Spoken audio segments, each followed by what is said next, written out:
Hello दोस्तों, wealth reimagined में आप सभी का स्वागत है। सबसे पहले मैं आप सभी को शुक्रिया कहना चाहूँगा चैनल को सब्सक्राइब करने के लिए और हमें इतना सारा प्यार देने के लिए। आज हम एक बहुत इंटरेस्टिंग टॉपिक लेके आए हैं जो कि है इस कार रियली अ लायबिलिटी। तो प्रशांत, मैं काफ़ी टाइम से बहुत सारे इन्फ्लुएंसर्स की वीडियोस देख रहा हूँ, 1-2 साल से सबसे ज़्यादा ट्रेंडिंग हुआ है ये कि people say that car is a liability, don't buy it, it's an emotional investment, it's not an asset, instead आप रेंट करो या फिर ऊबर ओला प्रेफर करो। तो प्रशांत, मैं इसमें आपका पॉइंट ऑफ व्यू जानना चाहता हूँ, आप क्या सोचते हैं? Salil, one T shirt doesn't fit soul जी। तो ये कह देना कि कार लायबिलिटी है और सभी के लिए लायबिलिटी है, ये बिल्कुल भी सही नहीं है। कार एक बहुत अच्छा एसेट भी हो सकती है। इस तरह से तो आप हर चीज़ को लायबिलिटी कह देंगे। आप फ़ोन यूज़ करते हैं वो भी एक लायबिलिटी है, कपड़े पहनते हैं वो भी एक लायबिलिटी है, हर चीज़ का ही खर्चा है। कपड़े पहनते हैं वो वॉशिंग मशीन में धुलती है वो भी एक लायबिलिटी है, बार बार धुल रही है, प्रेस हो रही है, हर चीज़ ही लायबिलिटी है। बस क्योंकि फ़ोन और आपके कपड़े या और अन्य चीज़ें उनका प्राइस कम है तो वो लायबिलिटी नहीं है। कोई भी चीज़ थोड़ी सी महंगी हो जाती है, जैसे कि गाड़ी महंगी हो जाती है तो वो लायबिलिटी हो गई, घर थोड़ा सा और ज़्यादा महंगा हो जाता है तो वो भी लायबिलिटी हो गई। तो फिर तो ऐसा ही कह देते हैं ना हम कि जितनी भी एक्सपेंसिव चीज़ें हैं वो लायबिलिटी हैं। हाँ, पर प्रशांत, जैसे फ़ोन महंगी चीज़ ज़रूर है, मैं मानता हूँ, इतनी महंगी नहीं है, बट फिर भी एक हमारी नीड मीट करती है कि जैसे आप अलग अलग कंट्रीज़ में, अलग अलग शहर में हो या फिर आप अपने रिमोट काम कर रहे हो तो आप फ़ोन पे इजीली कम्युनिकेट कर सकते हो, किसी से भी बात कर सकते हो। तो सलील, कार भी तो आपकी ज़रूरत पे पूरी कर रही है ना। आप इधर उधर ट्रैवल करते हैं, ऑफिस जाते हैं, बिजनेस पे जाते हैं, क्लाइंट से मिलने जाते हैं, अन्य काफ़ी तरह की अपॉर्चुनिटीज़ आप ग्रैब करते हैं गाड़ी से। जी बिल्कुल, पर मुझे क्या लगता है कि कार की यूजेज कभी कभी होती है, फ़ोन की यूजेज आपकी बहुत फ्रिक्वेंट हो जाती है। ये बात आपकी ठीक है कि फ़ोन की यूजेज आपको ज़्यादा होती है, पर फ़ोन भी आप रेंट पे ले सकते हैं। आपको साल भर के लिए रेंट पे मिल जाएगा। आईफोन आजकल हर जगह रेंट पे मिलता है। ऐसे गाड़ी भी रेंट पे मिलती है, आप उबर से बुक कर सकते हैं और आप पूरा का पूरा साल के लिए भी रेंट पे ले सकते हैं गाड़ी को। पर आपको अब ये देखना है कि क्या आपकी यूजेज गाड़ी की इतनी ज़्यादा है या आप गाड़ी पे काफ़ी डिपेंडेंट हैं, तो गाड़ी आपके लिए एक बहुत अच्छा एसेट हो सकती है, जैसे फ़ोन हो सकता है। फ़ोन में भी आप पूरा दिन एंटरटेनमेंट देखते रहिए, एंटरटेनमेंट देखिए, कुछ भी मत करिए, ना उससे ऑफिस का काम करिए, ना ही आप किसी क्लाइंट से बात करिए, तो फ़ोन भी हो गया आपका एक लायबिलिटी। इसी तरह से गाड़ी को अगर आप प्रॉपर यूज़ करें, उसके यूज़ से आप अपना आउटपुट ज़्यादा लाएं, अपना बिजनेस में अच्छा करें, क्लाइंट से मिलने जा रहे हैं, बार बार आपको एक फ्रीडम मिल रही है, तो वो एक बहुत ही अच्छे एसेट की तरह भी काम कर सकता है। Salil, as I said, one T shirt doesn't fit soul. तो ये कह देना कि सभी के लिए कार एसेट है या सभी के लिए कार लायबिलिटी है, ये सही नहीं है। अब कार लायबिलिटी है तो सभी लोग वीडियो बना रहे हैं, हम एक कॉन्ट्रा पर्सपेक्टिव दिखाते हैं हमारे व्यूअर्स को कि कार कैसे एसेट हो सकती है। तो प्रशांत, फिर कार किन लोगों के लिए एसेट है? सलील, एक काम करते हैं, पहले तो जो कन्वेंशनल वीडियोस में दिखाते हैं रेंट वर्सेस बाय, राइट, उस पर थोड़ी सी चर्चा करते हैं। बिल्कुल। तो सलील, आपको कार की ज़रूरत पड़ती है, मान लीजिए आपके पास खुद की कार नहीं है, तो आप क्या करेंगे? मैं यूजुअली एक उबर को बुक करूंगा और अपने ऑफिस ट्रैवल करूंगा। तो कौन सी गाड़ी आती है अब जब उबर को से बुक करते हैं? Mostly common is WagonR.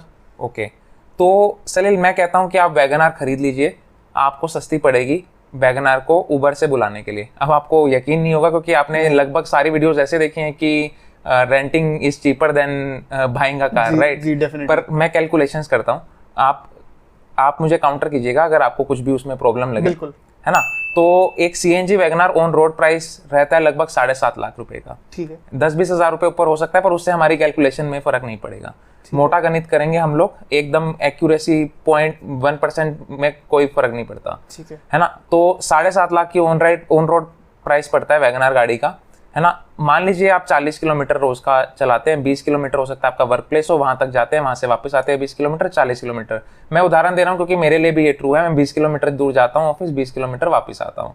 तो लगभग इसमें अगर आप देखेंगे तो अगर आपकी सीएनजी की गाड़ी है, जो कि जनरली उबर से भी आप रेंट करते हैं, तो सीएनजी वाली गाड़ियां ही होती हैं, राइट? तो 75 रुपए केजी जो है सीएनजी का रेट चलता है, उसमें 30 किलोमीटर वैगनआर गाड़ी चल जाती है, तो जो कि 2.5 रुपए पर किलोमीटर चार्ज बनता है, है ना? तो 40 किलोमीटर रोज का चला रहे हैं, साल में आप 365 दिन चला रहे हैं और 8 साल के लिए मैं मान रहा हूँ कि आपने गाड़ी अपने पास रखी है, तो उसकी कॉस्ट लगभग हो जाती है 2,92,000 रुपए।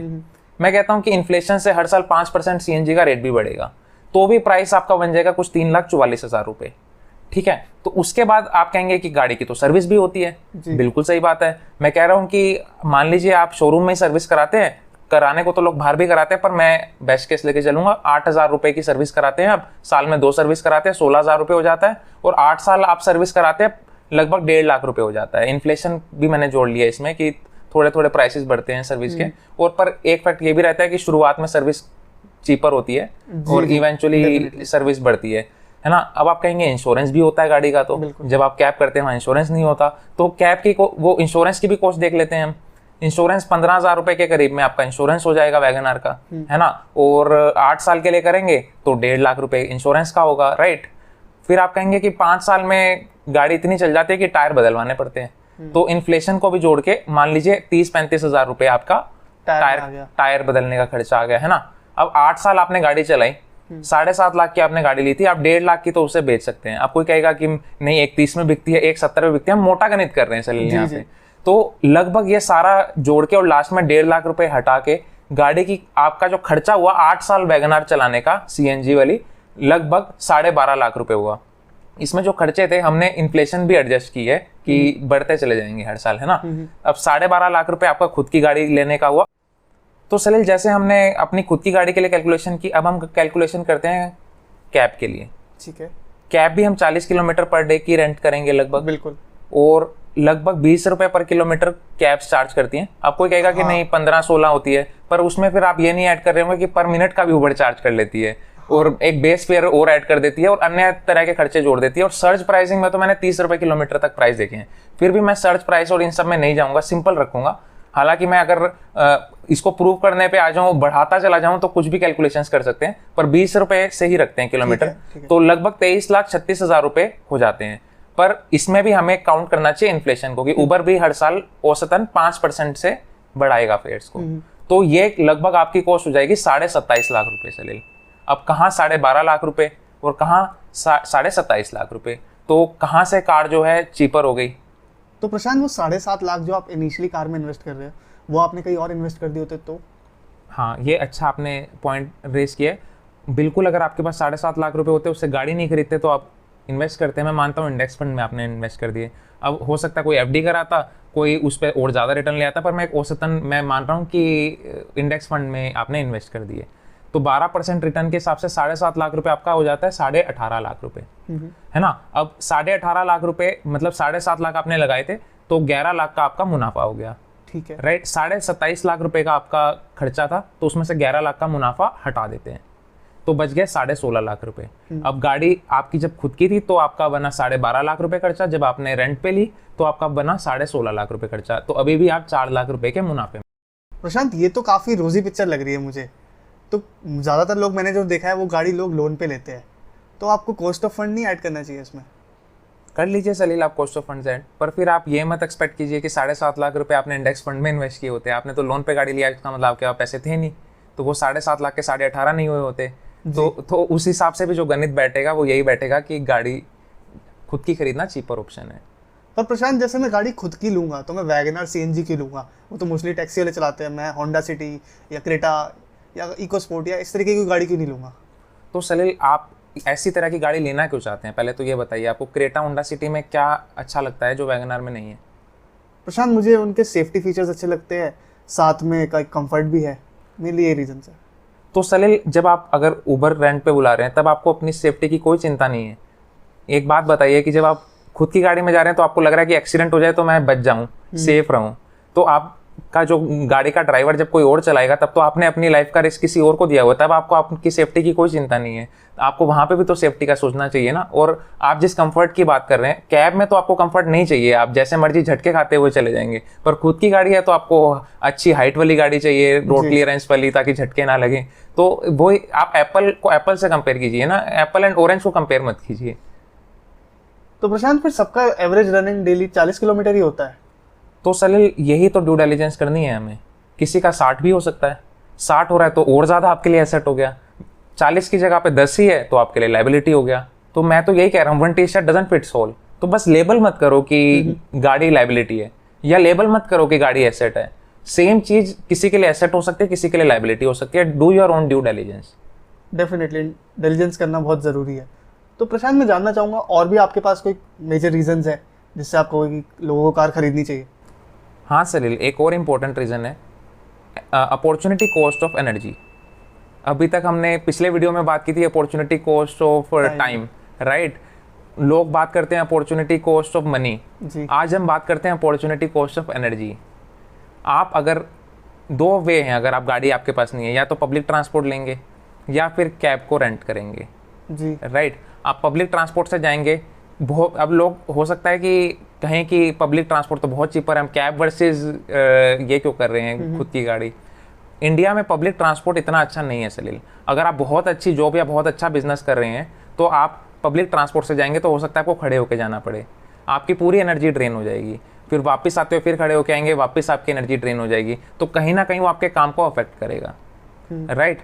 वर्सेस अगर आपने पूरी एनर्जी, आप फ्रेश ऑफिस पहुंच रहे हैं, पूरी एनर्जी आप अपने काम में लगा पा रहे हैं, राइट, तो हो सकता है कि आपका अच्छा प्रमोशन हो जाए।